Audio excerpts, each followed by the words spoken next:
कल्पना कीजिए, आप एक ऐसी स्थिति में हैं जहां आपको गालियां दी जा रही हैं, आप पर झूठे आरोप लगाए जा रहे हैं और लोग आपको नीचा दिखाने की कोशिश कर रहे हैं। ऐसे में आपका पहला विचार क्या होगा? जवाब देना, प्रतिकार करना, या फिर क्रोध में भरकर उन्हें सबक सिखाना? लेकिन क्या हो अगर आप चुप रहें? क्या हो अगर आप एक शब्द भी न बोलें और अपने मौन से ही सब कुछ बदल दें? क्या आपने कभी सोचा है कि चुप रहना भी एक ताकत हो सकता है? जी हां, चुप रहना केवल मौन नहीं, बल्कि एक ऐसी शक्ति है जो क्रोध को शांति में, द्वेष को प्रेम में और अंधकार को ज्ञान में बदल सकती है। आज हम आपके लिए लेकर आए हैं भगवान बुद्ध की एक ऐसी प्रेरणादायक कहानी जो साबित करती है कि चुप रहकर भी हम बड़े से बड़े संघर्षों को कैसे जीत सकते हैं।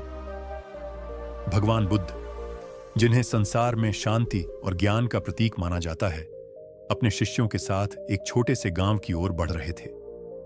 यह गांव घने जंगलों और हरे भरे मैदानों से घिरा हुआ था, जहां की प्रकृति मन को शांति और सुकून देने वाली थी।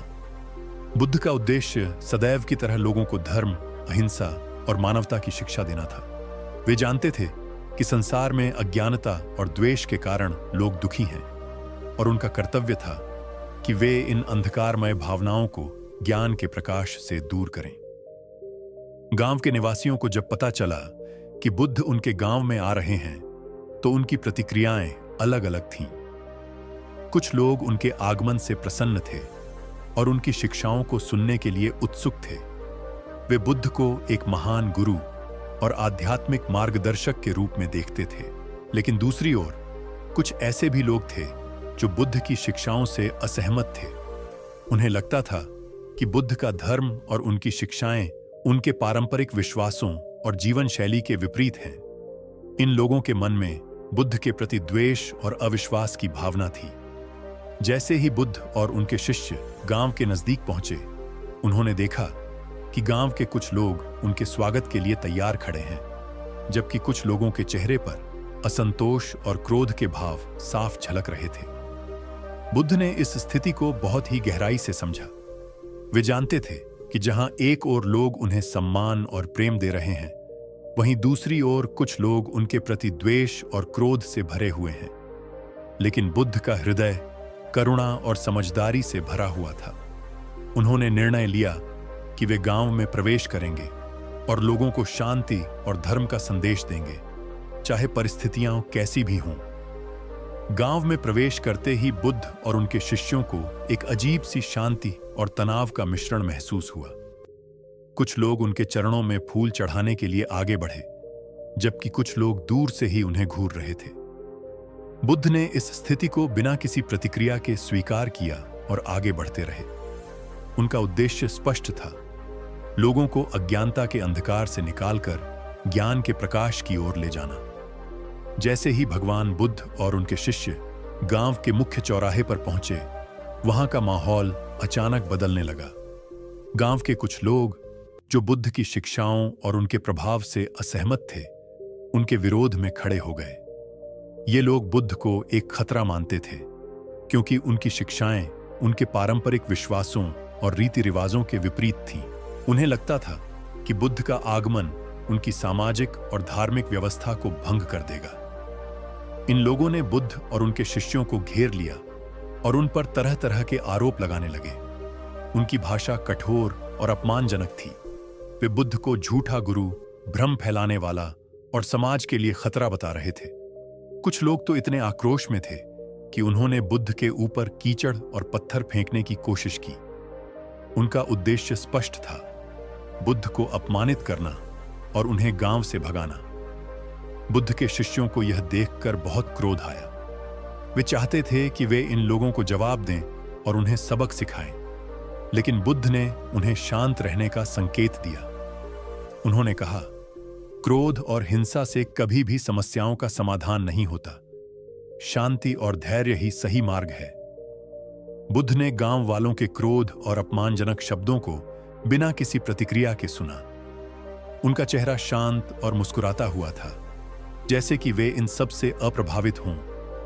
उनकी यह शांति और मौन गांव वालों के लिए एक पहेली बन गई। वे समझ नहीं पा रहे थे कि बुद्ध इतने अपमान और क्रोध के बावजूद भी शांत कैसे रह सकते हैं। जब गांव के लोगों ने भगवान बुद्ध और उनके शिष्यों को घेर कर अपमानजनक शब्दों और कठोर आरोपों से भर दिया, तो बुद्ध के शिष्यों का मन क्रोध से भर गया। वे अपने गुरु को इतना अपमान सहते हुए नहीं देख सकते थे। उनके लिए बुद्ध केवल एक गुरु ही नहीं थे, बल्कि वे उनके लिए आदर्श, मार्गदर्शक और करुणा के प्रतीक थे। उन्हें लगा कि गांव वालों का यह व्यवहार न केवल बुद्ध के प्रति अन्याय है, बल्कि धर्म और सत्य के प्रति एक चुनौती भी है।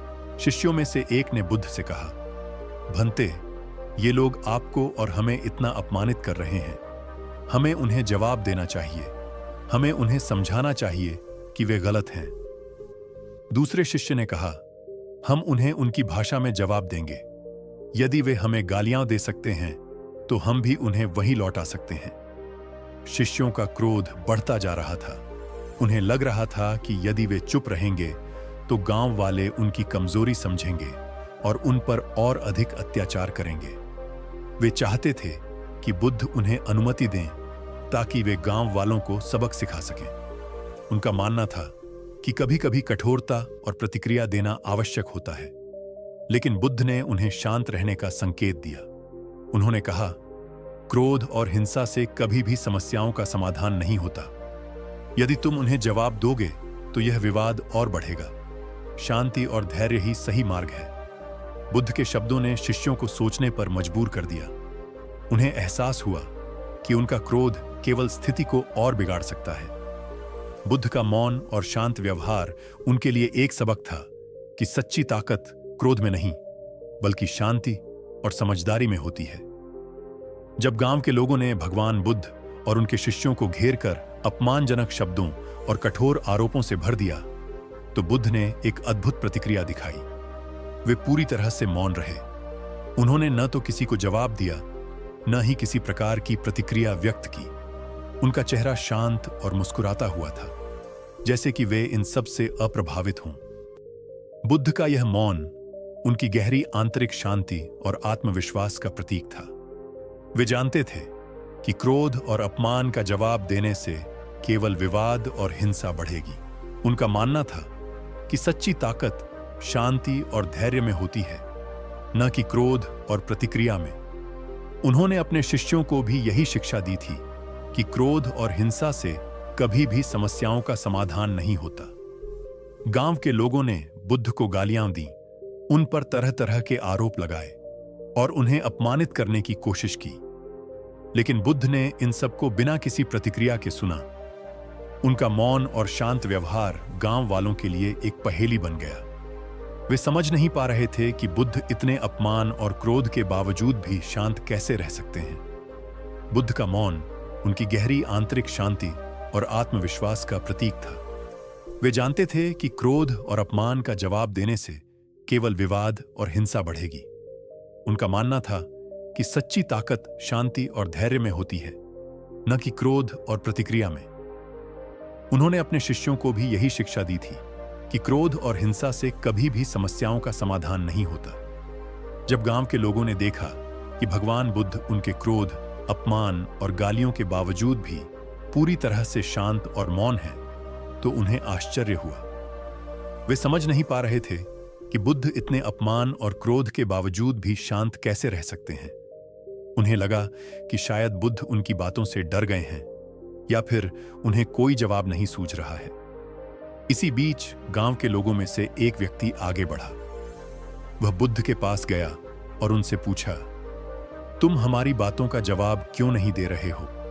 क्या तुम्हें हमारी बातों से डर लग रहा है, या फिर तुम्हारे पास हमारे सवालों का कोई जवाब नहीं है? यह सवाल पूछकर वह व्यक्ति बुद्ध की शांति को तोड़ना चाहता था। से लगा कि शायद बुद्ध उनके सवालों का जवाब नहीं दे पाएंगे और वे उन्हें और अधिक अपमानित कर सकेंगे। लेकिन बुद्ध ने उस व्यक्ति के सवाल को बहुत ही शांति और गंभीरता से सुना। बुद्ध ने उस व्यक्ति की ओर देखा और मुस्कुराए। उनकी मुस्कान में कोई क्रोध या घृणा नहीं थी, बल्कि केवल करुणा और समझदारी थी। उन्होंने उस व्यक्ति से कहा, तुम्हारे सवाल का जवाब देने से पहले मैं तुमसे एक सवाल पूछना चाहता हूं। वह व्यक्ति हैरान रह गया। उसे लगा कि बुद्ध उसके सवाल से बचने की कोशिश कर रहे हैं, लेकिन बुद्ध ने उसे शांति से समझाया कि उनका सवाल उसके सवाल का ही एक हिस्सा है।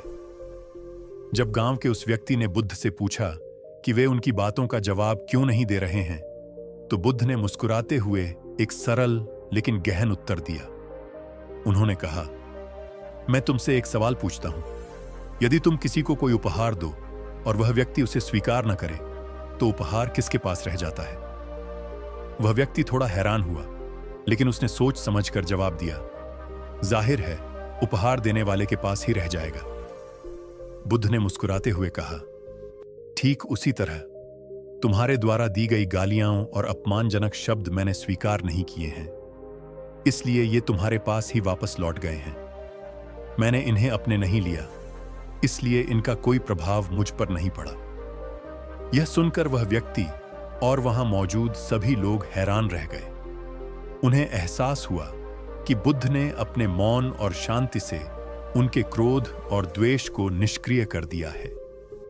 उन्होंने समझा कि बुद्ध का मौन कोई कमजोरी नहीं थी, बल्कि एक बुद्धिमानी भरा कदम था। बुद्ध ने आगे कहा, क्रोध और द्वेष से कभी भी समस्याओं का समाधान नहीं होता। यदि तुम मुझे गालियां दोगे और मैं उन्हें स्वीकार नहीं करूंगा, तो वे तुम्हारे पास ही लौट जाएंगी। इसलिए शांति और धैर्य ही सही मार्ग है। जब भगवान बुद्ध ने गांव के लोगों को यह समझाया कि उनके द्वारा दिए गए अपमान और क्रोध को उन्होंने स्वीकार नहीं किया है, तो गांव वालों के मन में एक गहरा परिवर्तन आया। बुद्ध के शब्दों ने उन्हें झकझोर दिया। उन्हें एहसास हुआ कि उनका क्रोध और द्वेष बुद्ध को छू तक नहीं पाया था, बल्कि वह उनके अपने ही मन में वापस लौट आया था। गांव के लोगों ने बुद्ध की ओर देखा। उनके चेहरे पर अब क्रोध नहीं था, बल्कि शर्म और पश्चाताप के भाव थे। उन्हें समझ में आ गया कि उन्होंने बुद्ध जैसे महान व्यक्ति के साथ अन्याय किया है। उनमें से एक व्यक्ति आगे बढ़ा और बुद्ध के चरणों में झुक गया। उसने कहा, भंते, हमने आपके साथ बहुत बुरा व्यवहार किया। हमें अपने कर्मों पर बहुत पश्चाताप है। कृपया हमें क्षमा करें। बुद्ध ने मुस्कुराते हुए उस व्यक्ति को उठाया और कहा, क्षमा करने के लिए कुछ नहीं है। तुमने जो किया वह अज्ञानता के कारण किया। अब जब तुम्हें ज्ञान हो गया है, तो तुम्हारा हृदय शुद्ध हो गया है। यह देखकर गांव के अन्य लोग भी बुद्ध के पास आए और उनसे क्षमा मांगी। उन्होंने बुद्ध से उनकी शिक्षाओं को सुनने का निर्णय लिया। बुद्ध ने उन्हें धर्म, अहिंसा और करुणा का संदेश दिया। उन्होंने समझाया कि क्रोध और द्वेष से कभी भी समस्याओं का समाधान नहीं होता, बल्कि शांति और प्रेम से ही सच्ची खुशी मिलती है। गांव वालों ने बुद्ध की शिक्षाओं को गहराई से समझा और उन्हें अपने जीवन में उतारने का संकल्प लिया। उन्होंने बुद्ध को धन्यवाद दिया और उनसे वादा किया कि वे अब कभी भी क्रोध और द्वेष का सहारा नहीं लेंगे। हिमालय की बर्फीली चोटियों के बीच घने देवदार और चीड़ के पेड़ों से घिरा हुआ एक प्राचीन मठ था। यह मठ न केवल अपनी अद्भुत शांति और प्राकृतिक सौंदर्य के लिए प्रसिद्ध था, बल्कि यहां रहने वाले अर्षि अद्वैत के लिए भी जाना जाता था। अर्षि अद्वैत एक सिद्ध पुरुष थे जो मौन की शक्ति का अभ्यास और उपदेश देते थे। यह मठ साधारण नहीं था। इसके चारों ओर प्रकृति का अपूर्व संतुलन था। मठ के द्वार से गुजरते ही हवा में एक अलौकिक शांति महसूस होती थी। पक्षियों की मधुर ध्वनियां, मंद मंद बहती शीतल वायु और चारों ओर बहने वाली गंगोत्री से निकली निर्मल नदी, ये सब मिलकर इस स्थान को एक दैवीय ऊर्जा से भर देता था। मठ के भीतर एक विशाल प्रांगण था, जहां शिष्य सुबह सुबह ध्यान और योगाभ्यास किया करते थे। बीच में एक प्राचीन पीपल का वृक्ष था, जिसके नीचे बैठकर अर्षि अद्वैत अपने शिष्यों को गूढ़ रहस्यों की शिक्षा दिया करते थे। वे कहते थे, जब शब्द खत्म हो जाते हैं, तब असली ज्ञान शुरू होता है। मौन वह शक्ति है जो सबसे उग्र तूफान को भी शांत कर सकती है। लेकिन यह बात सभी शिष्यों की समझ में नहीं आती थी। कई बार जब वे किसी तर्क या विवाद में उलझते, तो उन्हें लगता कि जवाब देना और अपनी बात साबित करना जरूरी है। वे सोचते थे कि यदि कोई अपमान करे और हम चुप रहें, तो यह कायरता होगी। एक दिन एक शिष्य ने आर्षि अद्वैत से पूछा, गुरुदेव, क्या मौन सच में सबसे बड़ी शक्ति है? यदि कोई हमें बार बार अपमान करे तो क्या हमें कुछ नहीं कहना चाहिए? ऋषि अद्वैत मुस्कुराए। उन्होंने उत्तर नहीं दिया, बल्कि उन्होंने धीरे से अपनी आंखें बंद कर लीं और गहरी सांस लेने लगे। शिष्य चकित रह गए। तभी एक और शिष्य बोला, गुरुदेव, क्या आप हमारे प्रश्न का उत्तर नहीं देंगे? ऋषि अद्वैत ने शांत स्वर में कहा, उत्तर दूंगा, लेकिन समय आने पर। जब तक मौन की परीक्षा स्वयं तुम्हारे सामने ना आ जाए, तब तक इसे समझना कठिन है। शिष्यों के मन में यह जिज्ञासा बनी रही कि आखिर मौन की असली शक्ति क्या है? क्या यह मात्र शब्दों से बचने की एक विधि है, या इसके पीछे कोई और रहस्य छिपा है? लेकिन वे यह नहीं जानते थे कि शीघ्र ही उनकी इस जिज्ञासा का उत्तर एक ऐसी घटना के रूप में सामने आने वाला था जो उनके जीवन की दिशा ही बदल देगा। हिमालय की उन शांत वादियों में जहां ऋषि अद्वैत अपने शिष्यों को मौन की शक्ति का रहस्य सिखा रहे थे, वहीं दूसरी ओर एक भयावह आंधी उनके मठ की ओर बढ़ रही थी। यह कोई साधारण आंधी नहीं थी। यह थी इंसानी क्रूरता, अहंकार और असीम शक्ति से भरा एक योद्धा, जिसका नाम था कालीसेन। कालीसेन का नाम सुनते ही लोगों के रोंगटे खड़े हो जाते थे। वह युद्ध कला में निपुण था और अब तक उसने अनगिनत लड़ाइयों में विजय प्राप्त की थी। लेकिन उसकी सबसे बड़ी ताकत उसकी तलवार नहीं, बल्कि उसकी जुबान थी। वह अपने शत्रु को केवल अपने शब्दों से पराजित कर देता था। वह क्रोध दिलाने में माहिर था। वह लोगों को इतना गुस्सा दिला देता कि वे आपा खो बैठते और फिर अपनी ही भूलों के कारण पराजित हो जाते। वह कहता था, जिसे जीतना हो उसे पहले क्रोध में जलाना सीखो। कालीसेन कई राजाओं को हराने के बाद अब शांति के प्रतीक बने इस मठ पर आया था। उसका अभिमान उसे यह स्वीकार नहीं करने दे रहा था कि कोई व्यक्ति मात्र मौन रहकर भी शक्तिशाली हो सकता है। उसे विश्वास था कि अगर ऋषि अद्वैत सच में ज्ञानी हैं, तो वे उसके प्रश्नों का उत्तर देंगे, और अगर वे चुप रहे तो वह साबित कर देगा कि उनका ज्ञान व्यर्थ है। जैसे ही वह मठ के द्वार पर पहुंचा, वहां के शिष्य सहम गए। उन्होंने आज तक ऐसा भयावह व्यक्ति नहीं देखा था। उसकी आंखों में आग जल रही थी, कंधों पर एक विशाल तलवार टंगी थी और शरीर पर गहरे घावों के निशान थे।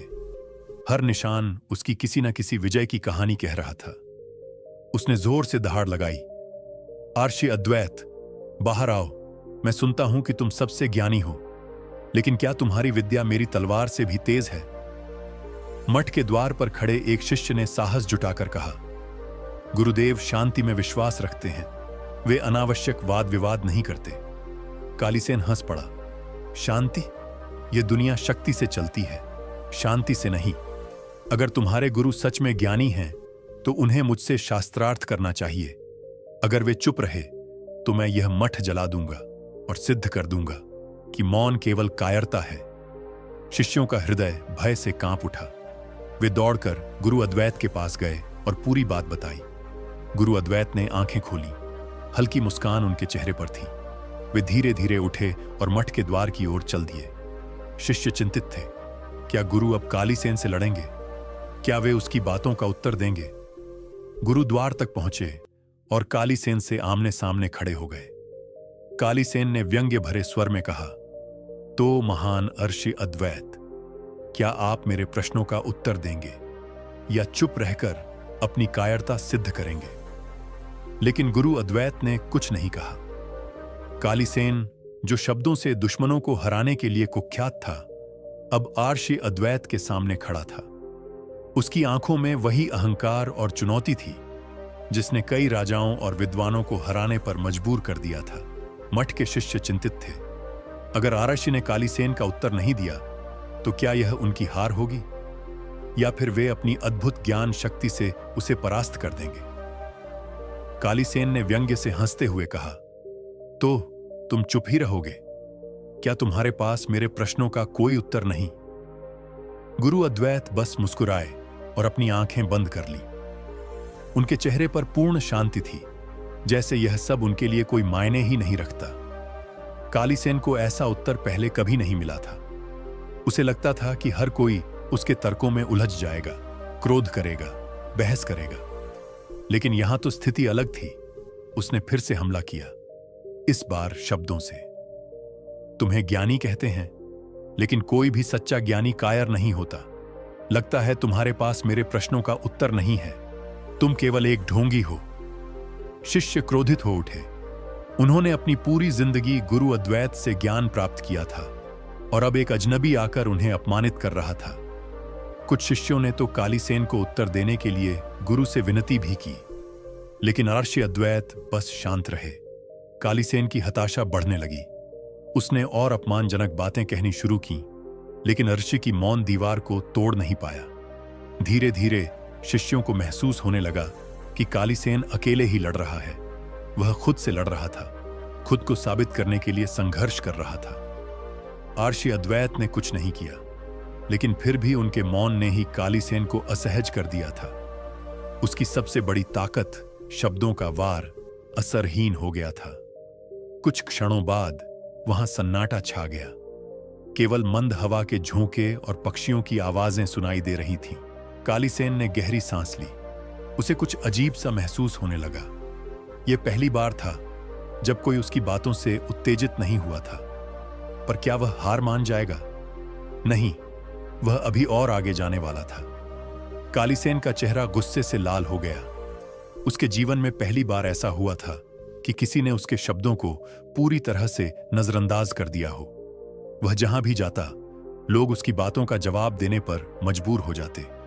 लेकिन यह अर्षि, वह तो ऐसे खड़े थे जैसे कुछ हुआ ही ना हो। उनकी शांति वैसी ही बनी रही, जैसे सागर की गहराइयों में कभी तूफान पहुंच ही ना सके। क्या तुम्हें डर नहीं लगता? कालीसेन गरजा। या फिर तुम इसीलिए चुप हो क्योंकि तुम्हारे पास कोई जवाब नहीं है, कोई उत्तर नहीं? कालीसेन का धैर्य अब जवाब देने लगा। वह अपनी तलवार को म्यान से बाहर निकाल लाया। उसकी तलवार से सूर्य की किरणें टकराकर चकाचौंध पैदा कर रही थीं। शिष्य भयभीत हो गए। अब भी चुप रहोगे अर्षि? उसने कहा। या फिर तुम्हारी चुप्पी तोड़ने के लिए मुझे हिंसा का सहारा लेना होगा? कुछ शिष्य आगे बढ़े। गुरुदेव, हमें उसे रोकना होगा।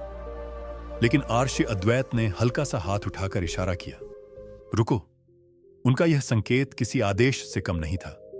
शिष्य पीछे हट गए, लेकिन उनका दिल तेजी से धड़क रहा था। कालीसेन ने अब और उग्र होकर आगे बढ़ना शुरू किया।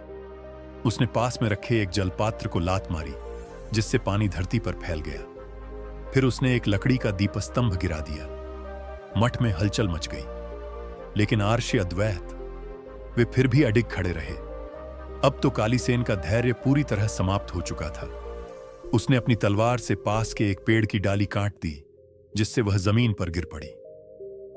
अगर तुमने अब भी जवाब नहीं दिया, वह चिल्लाया, तो अगली बार यह तलवार तुम्हारे मठ की दीवारों पर चलेगी। अब शिष्य भी विचलित हो उठे। कोई इस शांतिपूर्ण मठ को नष्ट करने का साहस कैसे कर सकता था? लेकिन फिर भी अर्षि अद्वैत ने कुछ नहीं कहा। वे वैसे ही खड़े रहे, स्थिर, शांत, अडिग। कालीसेन थकने लगा था। उसने जितना हो सकता था उतनी कोशिश कर ली थी। उसने अपमान किया, हिंसा की, उकसाने की पूरी ताकत झोंक दी, लेकिन कुछ भी काम नहीं आया। अर्षि अद्वैत न हारे न लड़े, बस मौन खड़े रहे। उनका मौन अब कालीसेन पर भारी पड़ने लगा।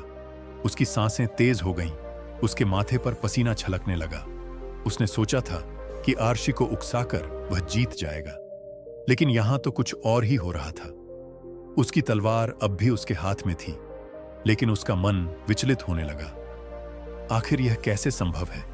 वह खुद से बड़बड़ाया। कैसे कोई बिना लड़े भी लड़ाई जीत सकता है? कालीसेन का पूरा शरीर गुस्से से कांप रहा था, लेकिन मन में एक अजीब सी बेचैनी थी। यह पहली बार था जब उसने किसी को पूरी तरह हराने की कोशिश की और सामने वाला हारा ही नहीं। न कोई बहस, न कोई क्रोध, न कोई प्रतिरोध, सिर्फ मौन। उसकी तलवार अब भी हाथ में थी, लेकिन वह उसे उठाने में हिचकिचा रहा था। मठ के शिष्य अभी भी स्तब्ध खड़े थे। वे समझ नहीं पा रहे थे कि गुरुदेव के इस मौन का परिणाम क्या होगा। क्या कालीसेन अब सच में हमला कर देगा, या फिर इस बार भी गुरुदेव की शांति ही उसे पराजित कर देगी? कालीसेन को यकीन नहीं हो रहा था कि उसकी इतनी कोशिशों के बावजूद आर्षि अद्वैत जरा भी विचलित नहीं हुए। उसकी आंखों में खून उतर आया। तो तुम अब भी चुप रहोगे? उसने गरजते हुए कहा। अच्छा, अब देखता हूं कि क्या तुम्हारा मौन तब भी बना रहेगा जब तुम्हारा मठ नष्ट हो जाएगा। उसने तलवार को कसकर पकड़ा और अपने पूरे बल से एक खंभे पर वार करने के लिए हाथ उठाया। लेकिन तभी जिस क्षण कालीसेन की तलवार हवा में उठी, उसी क्षण उसके कानों में एक अजीब सी गूंज सुनाई देने लगी। यह कोई बाहरी आवाज नहीं थी, यह उसके अपने भीतर की आवाज थी। शांति, मौन, अडिगता, कुछ था जो उसके भीतर हिलने लगा। वह जो अब तक दूसरों को क्रोध दिलाने में माहिर था, वह अब खुद ही अपने ही भीतर के शोर से घिर गया था। यह कैसा एहसास है? उसका दिल तेजी से धड़कने लगा। उसकी सांसें उथली हो गईं। वह अब तक सोचता आया था कि शक्ति केवल युद्ध से, वाद विवाद से और भय से उत्पन्न होती है। लेकिन यहां तो एक आदमी बिना कुछ कहे, बिना कुछ किए, बस मौन रहकर उसकी पूरी शक्ति को परास्त कर रहा था। उसका हाथ कांपने लगा। तलवार उसकी पकड़ से ढीली पड़ गई और फिर छन्न, तलवार जमीन पर गिर पड़ी। मठ के शिष्यों ने देखा कि कालीसेन जैसे किसी अदृश्य बल से हार चुका था। उसने कोई लड़ाई नहीं लड़ी, लेकिन फिर भी उसकी हार निश्चित थी। उसके सिर से अहंकार का भार उतरने लगा। उसने महसूस किया कि उसकी सारी ताकत, सारी वीरता, उसकी क्रूरता सब व्यर्थ थी। उसने जिंदगी में पहली बार एक सच्ची शक्ति को महसूस किया था, मौन की शक्ति। वह अब पहले की तरह अहंकार से भरा नहीं था। उसकी आंखें अब तक आग उगल रही थीं, लेकिन अब वे शांत थीं, मानो वर्षों की बेचैनी एक ही पल में शांत हो गई हो। धीरे धीरे वह घुटनों के बल बैठ गया। उसने सिर झुका लिया और धीरे से कहा, गुरुदेव, मैंने आज तक जितनी भी लड़ाइयां लड़ी, वे सब व्यर्थ थीं। मठ में अभी भी वही शांति थी, सिर्फ एक बदलाव आया था। अब कालीसेन के भीतर भी वही शांति जन्म ले रही थी। कालीसेन घुटनों के बल बैठा था। उसका सिर झुका हुआ था। उसकी तलवार जमीन पर पड़ी थी, लेकिन अब वह उसे उठाने की इच्छा भी नहीं रखता था। जीवन में पहली बार उसने एक ऐसी शक्ति को अनुभव किया था जो किसी हथियार, किसी युद्ध, किसी क्रोध से कहीं अधिक शक्तिशाली थी। मौन की शक्ति। मठ में अब भी शांति थी। शिष्य विस्मित थे। वे देख रहे थे कि उनका गुरु बिना एक भी शब्द कहे इस महान योद्धा को परास्त कर चुका था। लेकिन कालीसेन के मन में अब भी एक प्रश्न था। उसने धीरे से सिर उठाया और गुरु अद्वैत की ओर देखा। उनकी आंखों में एक अद्भुत करुणा थी, न कोई घृणा, न कोई घमंड, बस शुद्ध प्रेम और शांति। कालीसेन की आंखें भर आईं। उसने कांपते हुए स्वर में कहा, गुरुदेव, यह कैसी शक्ति है? यह कौन सा ज्ञान है जिसने मुझे मेरी ही तलवार से कमजोर कर दिया? गुरु अद्वैत अब भी मौन थे, लेकिन इस बार यह मौन केवल एक उत्तर नहीं, बल्कि एक प्रश्न भी था। क्या तुम्हें सच में उत्तर चाहिए? यह शब्द नहीं थे, लेकिन कालीसेन ने इन्हें महसूस किया। उसने सिर हिलाया। हां। गुरु अद्वैत ने गहरी सांस ली और पहली बार बोले, तुमने अपनी पूरी जिंदगी दूसरों को हराने में लगा दी, लेकिन एक बार भी खुद को नहीं देखा। तुमने हर किसी से सवाल किए, लेकिन खुद से कभी नहीं पूछा कि तुम्हारी तलवार तुम्हारी ताकत है या तुम्हारा सबसे बड़ा बंधन। कालीसेन स्तब्ध था। गुरु अद्वैत ने आगे कहा, तुम्हें हमेशा लगा कि आवाज शक्ति है, लेकिन शक्ति मौन में भी होती है। क्रोध तुम्हें शक्ति देता है, लेकिन वह तुम्हें बंधन में भी डालता है। मौन तुम्हें मुक्ति देता है। कालीसेन ने पहली बार अपने भीतर झांका। उसने महसूस किया कि उसने अब तक केवल लड़ाइयां लड़ी थीं, लेकिन खुद से कभी कोई लड़ाई नहीं लड़ी। गुरु अद्वैत ने उसकी ओर देखा और कहा, तुमने बाहरी दुनिया में अनेकों युद्ध जीते, लेकिन अपने भीतर एक भी नहीं। कालीसेन का सिर झुक गया। यह उसके जीवन का सबसे कठिन युद्ध था, खुद से लड़ने का। उसने महसूस किया कि अब उसे तलवार की नहीं, बल्कि आत्मज्ञान की आवश्यकता थी। कालीसेन का सिर झुका हुआ था। उसकी आंखों में एक अनकही बेचैनी थी। यह वही योद्धा था जो कुछ समय पहले तक शब्दों और तलवार के दम पर दूसरों को पराजित करने में विश्वास रखता था, लेकिन आज वह खुद अपने भीतर पराजित हो चुका था। उसके मन में एक अजीब सी हलचल थी, उसने जीवन भर केवल बाहरी लड़ाइयां लड़ी थीं, लेकिन आज उसे एहसास हुआ कि सबसे कठिन युद्ध तो अपने भीतर की अशांति और अहंकार से लड़ना है। वह धीमे कदमों से उठा। उसकी तलवार अब भी जमीन पर पड़ी थी, लेकिन उसे अब उसकी कोई आवश्यकता नहीं थी। उसने गुरु अद्वैत की ओर देखा। उसकी आंखों में अब अहंकार की जगह जिज्ञासा थी। गुरुदेव, उसने विनम्रता से कहा, अगर मौन ही सबसे बड़ी शक्ति है, तो क्या इसका अर्थ यह है कि हमें जीवन भर केवल चुप ही रहना चाहिए? गुरु अद्वैत मुस्कुराए। यह पहली बार था जब कालीसेन ने एक प्रश्न किया था जिसमें आक्रोश नहीं, बल्कि सच्ची जिज्ञासा थी। उन्होंने उत्तर दिया, मौन का अर्थ केवल चुप रहना नहीं है, बल्कि अपने भीतर की उस आवाज को सुनना है जिसे तुम शब्दों और शोर में हमेशा दबा देते हो। कालीसेन ने गहरी सांस ली। अब वह समझ चुका था।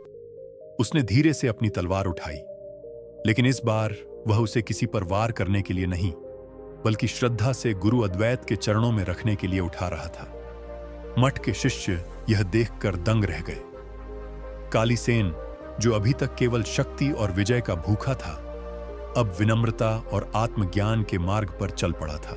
उसने सिर झुकाकर कहा, गुरुदेव, मैं आज से अपने जीवन की सबसे कठिन लड़ाई लड़ने के लिए तैयार हूं, अपने भीतर की अशांति को हराने की लड़ाई। क्या आप मुझे इस पथ पर चलने का मार्ग दिखाएंगे? गुरु अद्वैत ने उसे प्रेम से देखा और सिर हिलाया। उस दिन से कालीसेन के जीवन की दिशा बदल गई। उसने तलवार छोड़ दी और आत्मज्ञान का मार्ग अपनाया। वह जिसने अपने शब्दों से दूसरों को हराया था, अब मौन की शक्ति से खुद को जीतने लगा। समय के साथ वह स्वयं भी एक महान गुरु बन गया, लेकिन वह अपने शिष्यों को हमेशा एक ही बात सिखाता, शब्दों से जीतना आसान है, लेकिन सच्ची विजय मौन में छुपी होती है। दोस्तों, आपको यह कहानी कैसी लगी, कमेंट करके जरूर बताएं। अगर अच्छी लगी हो तो कमेंट में नमो बुद्धा जरूर लिखें, और ऐसी ही प्रेरणादायक कहानियां सुनने के लिए हमारे चैनल को जरूर सब्सक्राइब कर लें। धन्यवाद। नमो बुद्धा।